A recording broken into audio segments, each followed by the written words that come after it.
Footage কিভাবে নিতে হয়, একটা ভিডিও কিভাবে করতে হয়, কোন অ্যাঙ্গেল থেকে করতে হয়, একটা প্রতিবেদন কিভাবে বলতে হয়, কিভাবে লিখতে হয়, সবকিছু সম্পর্কে জেনেছি, যেটা আমি আগে জানতাম না। প্রথমবার অংশগ্রহণ করে আমি অনেক কিছু শিখতে পেরেছি, যা আমার যে ভবিষ্যৎ জীবনে অনেক কার্যকর হবে। যে আমরা কিভাবে সাংবাদিকতা চর্চা করতে পারবো, কিভাবে সবার সামনে ফুটিয়ে তুলতে পারবো, সেই বিষয়টা আমাদের সামনে উপস্থাপনা করা হয়েছে। আমারও অনেক জড়তা ছিল যে আমি অনেক মানুষের সামনে কিংবা কয়েকজন মানুষের সামনে কথা বলতে পারতাম না। সেই জড়তাটা এখানে আসার পর অনেকাংশে কেটে গিয়েছে। এখন আমি অনেকটা আত্মবিশ্বাস অনুভব করছি।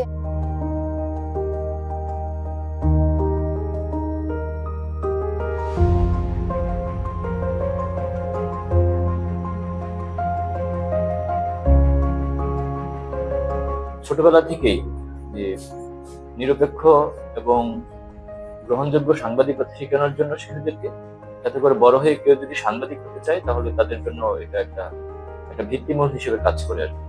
একই সাথে আমরা সমাজ সচেতনতা এবং অন্যান্য যে অধিকার ভিত্তিক যে কর্মসূচিগুলো আছে, শিশুদেরকে সৃষ্টিশীল কাজে অন্তর্ভুক্ত করার কর্মসূচির অংশ হিসেবে আমাদের এই কর্মশালা এবং কর্মযজ্ঞগুলো চলে থাকে।